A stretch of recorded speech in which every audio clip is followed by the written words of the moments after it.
Hi hello, എല്ലാവരും സുഖമായിട്ടിരിക്കുന്നോ? നമുക്കിന്ന് കുറച്ച് ഞണ്ട് കിട്ടിയേ. ഒരുപാട് വലിയ ഞണ്ടൊന്നും അല്ല, എന്നാലും അത്യാവശ്യം മാംസമൊക്കെ ഉള്ള ചെറിയ ഞണ്ട്. അപ്പോൾ ഇത് വെച്ചിട്ട് നമുക്കിന്നൊരു ഞണ്ട് തോരൻ ഉണ്ടാക്കാം. അപ്പോൾ ഈ ഞണ്ട് തോരൻ ഉണ്ടാക്കുന്നതിൻ്റെ പരിപാടിയിലോട്ടാണ് നമ്മൾ പോകുന്നത്. അത് ഈ ഞണ്ടെല്ലാം നന്നായിട്ട് കഴുകി അതിൻ്റെ ഉള്ളിലെ ചെളിയും അഴുക്കും എല്ലാം കളഞ്ഞിട്ട് ഉപ്പ് മാത്രം ഇട്ട് വേവിക്കണം. വെറുതെ ഒന്ന് തിളപ്പിച്ചെടുത്താൽ മതി, ഞണ്ട് വെന്തോളും. ഞണ്ട് വേവിച്ചെടുത്തതാ ഞാനിപ്പോൾ കോരി മാറ്റുന്നുണ്ട്. ഞണ്ടൊക്കെ വെന്ത് കളറൊക്കെ മാറി റെഡ് കളറായി എടുത്ത് മാറ്റി. എന്നിട്ട് ചൂടാറിയതിന് ശേഷം ഈ ഞണ്ടിനെ പതുക്കെ അതിൻ്റെ കാലൊക്കെ എടുത്ത് മാറ്റി, കാലൊക്കെ എടുത്ത് മാറ്റി അതിൻ്റെ മാംസം മാത്രം എടുക്കണം. തോടൊക്കെ കളഞ്ഞിട്ട് മാംസം മാത്രമാക്കി എടുക്കണം. നല്ല പണിയായിരുന്നു, എനിക്ക് തീരെ അറിയാത്ത പണിയായിരുന്നു.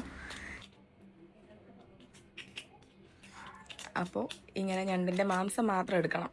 അത്യാവശ്യം നല്ല മെനക്കെട്ട പരിപാടിയാണ്. പക്ഷേ എന്താണെന്ന് വെച്ചാൽ കഴിക്കുമ്പോൾ ഈ തോടും കാലും ഒന്നും ഇല്ലാതെ സ്വസ്ഥമായിട്ട് കഴിക്കും. തോടൊക്കെ കളഞ്ഞ് മാറ്റി വെച്ചതിന് ശേഷം കുറച്ച് ചെറിയ ഉള്ളിയും ഇഞ്ചിയും വെളുത്തുള്ളിയും കൂടെ ചതച്ചെടുക്കണം. ഇടിക്കല്ലിൽ ചതച്ചെടുക്കണേ. അപ്പോൾ കണ്ടോ, ഞണ്ടെല്ലാം നമ്മൾ തോടൊക്കെ മാറ്റി വൃത്തിയാക്കി വെച്ചിട്ടുണ്ട്. ഇനി ചട്ടിയിലേക്ക് എണ്ണ ഒഴിക്കണം. എണ്ണ ഒഴിച്ച് കടുക് പൊട്ടിക്കുക, ചെറിയ ജീരകം പൊട്ടിക്കുക, സവാള ഇട്ട് കൊടുക്കുക. സവാള ഒന്ന് വഴണ്ട് വരണേ. സവാള വഴണ്ട് വരുന്ന സമയത്ത് ഒന്ന് ചെറുതായിട്ട് ചൂടായി വരുന്ന സമയത്ത് നമ്മൾ ചതച്ച് വെച്ച ഇഞ്ചിയും വെളുത്തുള്ളിയും പച്ചമുളകും കൊച്ചുള്ളിയും കൂടെ ചേർത്ത് കൊടുക്കണം. അതും ഒന്ന് വഴണ്ട് വരുന്ന സമയത്ത് നമ്മൾ പൊളിച്ച് വെച്ചിട്ടുണ്ടാകും. കുറച്ച് കിട്ടത്തോളെ നമ്മളിങ്ങനെ ഇതിൻ്റെ ഈ തോലൊക്കെ മാറ്റി എടുക്കുന്ന സമയത്ത് നല്ല മാംസമുള്ള ഞണ്ടാണെങ്കിൽ നന്നായിട്ട് കാണും. പക്ഷേ ഇതിന് അത്യാവശ്യം കുറവായിരുന്നു. അപ്പോൾ ഇത്രേ കിട്ടിയിട്ടുള്ളൂ.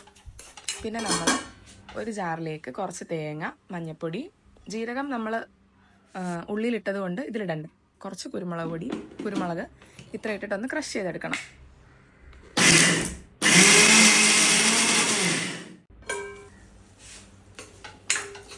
എന്നിട്ട് ഉള്ളിയും ഞണ്ടും എല്ലാം കൂടെ വെന്ത് വരുന്നതിലേക്ക് ഈ തേങ്ങാ മിക്സും കൂടി ഇട്ട് ഒന്ന് മിക്സ് ചെയ്തെടുക്കും.